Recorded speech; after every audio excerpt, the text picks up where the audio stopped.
This summer, there are so many different things to do, from going on vacation or just staying home. But what if you could do something good with your summer? Hardin County Schools have so many different things you can do with your summer, from sports to even earning school credit. Let's find out what they have to offer.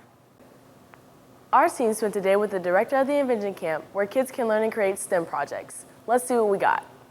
Here at Meadowview Elementary School, we are observing the STEM Summer Invention Camp that helps young children with curious minds turn into innovative thinkers. Let's take a look at what this camp has to offer. I'm here with Christina Gonzalez, the director of Camp Invention, to tell us a little about what Camp Invention is all about. Not sure when Camp Invention itself started. I know that the National Inventors Hall of Fame was started in 1973, and I know that they have been working with the U.S. Patent and Trade Office for about 28 years on this program, so it could possibly have been 28 years ago. The goal of Camp Invention is to expose young people to inventors and to their inventions. Also to develop STEM skills, which are science, technology, engineering, mathematics, and then also to lead campers through the process of invention from start to finish, and then also to instill that failure is necessary on the path to success. I'm ready to go?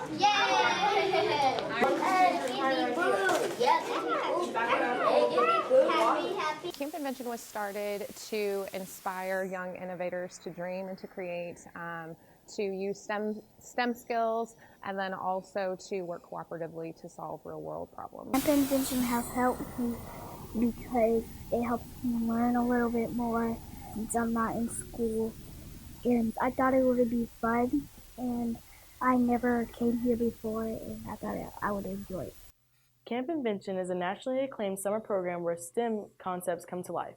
Led by local teachers, this program has tapped into kids' natural curiosity since 1990, giving them the opportunity to become innovators through teamwork and immersive, hands-on creative problem solving. In my opinion, the best thing about Camp Invention is probably working with the kids and just seeing what they come up with. They passed out flyers and I looked at it and it looked like it was cool, so I joined.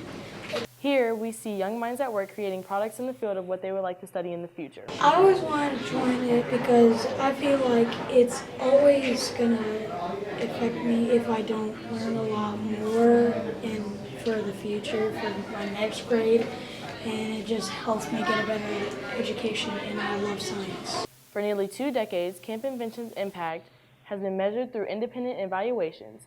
These evaluations have shown that participation in just 1 week of Camp Invention results in statistically significant short-term and long-term improvements in creativity, STEM interests, collaboration, and problem-solving skills. So most days progress. We start out with kind of just like an introductory activity, and we kind of set up like videos. It kind of gives them a little background knowledge. Sometimes we'll play a little game. They have to find clues, and then we kind of go into our major activities. We either have 2 or 3 major activities that we do. They usually kind of work in teams. Sometimes they'll do some brainstorming on their own beforehand. Camp Invention also supports stronger school performance.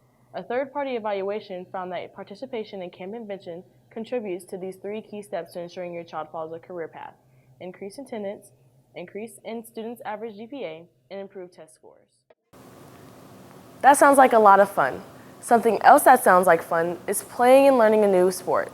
The volleyball coach, William Reneker, offers just that.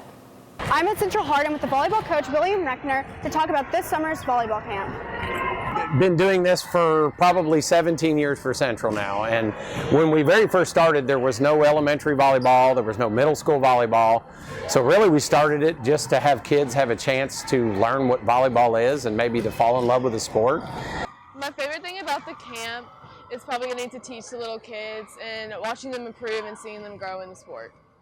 It's a sport where there's so many different skills, like there's front row players, there's back row players, there's setters. So kids that normally say that are very short, that wouldn't necessarily play, say, basketball because they're worried about their size. In volleyball, they can be a back row player, so they can be very skilled and play at a very high level and be very short. We scrimmaged every day against every team, and if you lost, you're in a lower seed, and then if you won, you're in a higher seed. And then today is elimination, so we're going to see who actually wins, and if they do, we get a piece of candy and stuff like that. My favorite thing about the camp was the sit-down volleyball because it's a lot of fun, and we you get to know people more. I joined this camp because I wanted to make new friends and learn new skills. Interactions are, everyone's really nice. Everyone's inclusive, so it's not, if you've never played before, it's not like you get made fun of or not included. Some of the other schools here too, like E-Town and North and John, and I would say the percentage of kids at camp that make the team compared to kids that don't come to camps, it's probably a lot higher just for the fact that they're gaining a lot of experience and knowledge. Sorry. While athletes get ready for volleyball season, the health sciences are getting ready for flu season by getting that extra credit during the summer to accelerate their studies. Benefits of EC3 camps allow students to A, get in with the content. It could be an aha moment with a new friendship, a new relationship. It could be an aha moment or a takeaway moment with this may be something career-wise that I want to maybe pursue on down the road.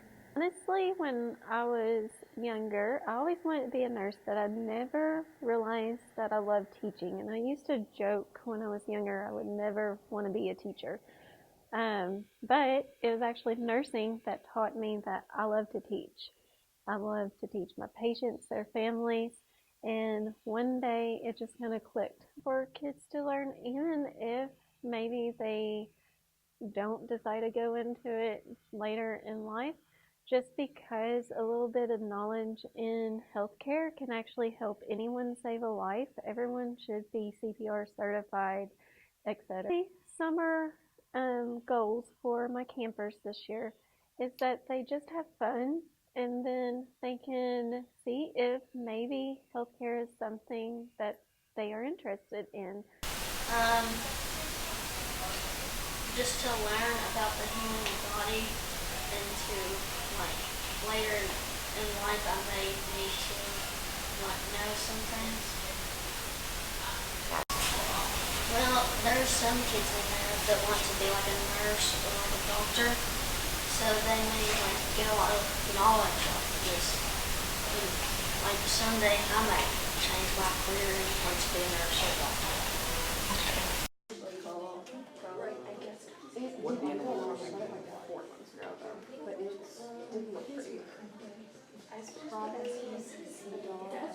Here we aim to really amplify our EKG portion.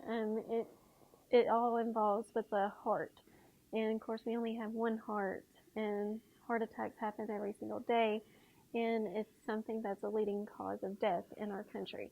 So I'm really trying to have more students CPR certified and ready to be good citizens of E-Town. Not only are volleyball players and health students taking advantage of this summer opportunity, so are archery players. Here at John Hardin, an archery camp has been going on since June 10th. These kids have worked so hard to learn more about these skills and this sport. Let's take a look inside. Coach Moritz has been coaching the archery camp for 8 years and has been coaching at John Hardin since they opened. When we first opened John Hardin, I was one of the original instructors for basic archery instruction here at John that was given during the physical education program. Then we fell away from that, and 8.5 years ago I had 16 high schoolers ask me if we could start back the program and actually start a team. Sophia is one of the young archers just beginning her journey. The other string that's in there, and that's what keeps some of the pressure on your bow. What's the silver thing? Slide down, good job. And the black thing? Slide. Okay. Saw my dad doing archery, and I really wanted to try to do it with him one day. Got set up, transfer, release. Working with the kids, I mean, that's the best part of it. And I can give them one-on-one instruction as well as watching their success. Roy is one of the camp leaders at the archery camp. When I was a little kid, I just thought of the idea of bows and arrows kind of cool, and when I moved to Kentucky, saw that there was an archery team, joined up, and had fun ever since. You exhale when your body comes to rest, you're going to release, okay? Meeting new people and the different schools we go to, made new friends, seen some pretty cool people, and done some interesting things, I should say.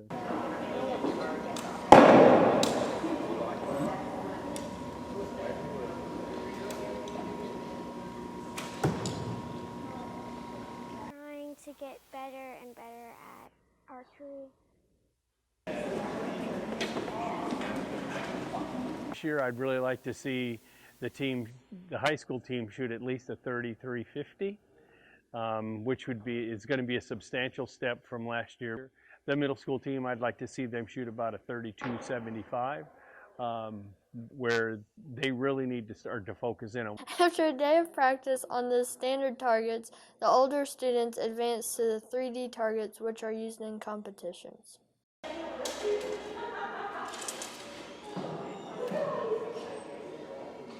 We should be able to make the cut for nationals.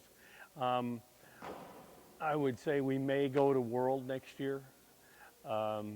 If we get that 33.50, 33.75 for the high school team, we'll make that happen.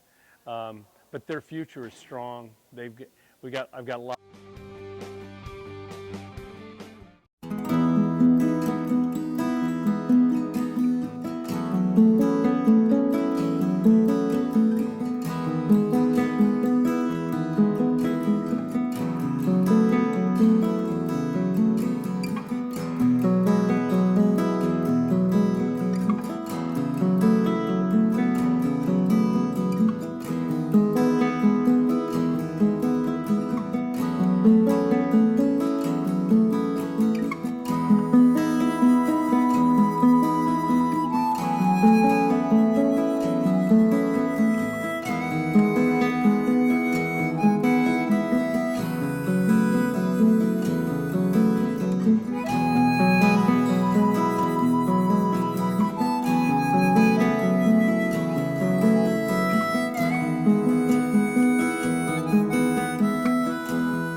While they are getting ready for seasons, kids are getting ready for school with the Get Ready Camp.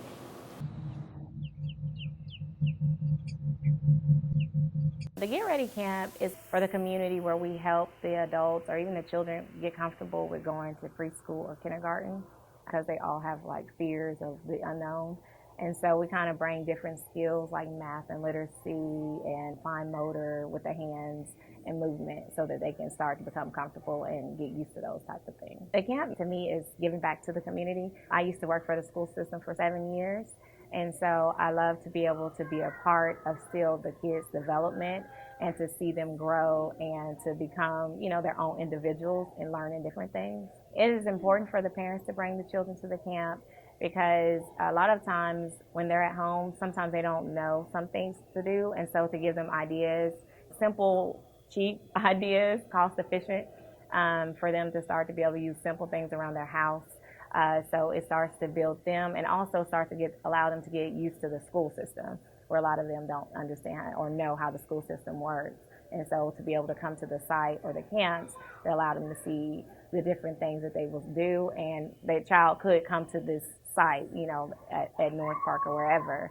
That way they're already used to how the flow and what the school looks like. Each day's activities are kind of standalone, nothing's progressive, so that's also a neat opportunity so that we know that the summers are very busy for families and they don't have to come every day. They can come when they're able, and then they're also able to leave when they have to, so they don't even have to stay the whole time. But each day's activities are standalone, they're not progressive, so if a family can only come 1 or 2 days, they come in, they jump right in, and they don't feel like they've lost anything with not being here. This is the 8th consecutive year that Get Ready we've put Get Ready on, and it just seems to grow each year. This year we actually added a 4th site, so that seems to be doing well, so we like to see that growth continue. But I think some of the children that come here, they're at home most of the day, they have that separation anxiety. This gives them a little bit of leverage. Their mom and dad are still here because it's not a drop-off program. Someone has to stay with the child. So it's kind of neat just to watch the child interact with the other kids here, get involved in the songs, get involved in the story time and some of those activities, but still having mom there gives them that little bit of independence. For the future, what I expect to see for the camp is I see it growing to more sites. I see different age groups where we're able to break it down more for each age group, like the babies to the 1 and 2 year olds. And I really see the community being able to build from it, where it doesn't seem like one side is lacking or, or they're not ready for school in general. But I see the kids more prepared for what's coming. The curriculum. These summer activities aren't the only plans that people have planned for the summer. Let's see what they plan on doing after EC3 with a new segment, SOS. After EC3 during the summer, I really plan to sleep a lot because I've been falling behind on that.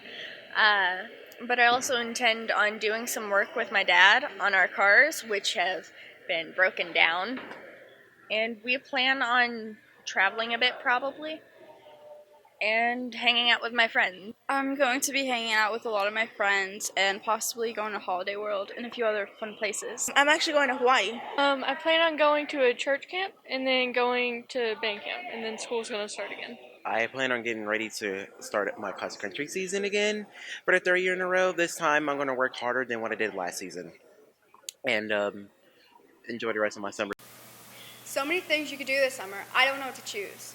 Oh wait, I already have. I've been Grace Marabella. And I've been Nia Johnson, signing off from EC3's The Real Talk.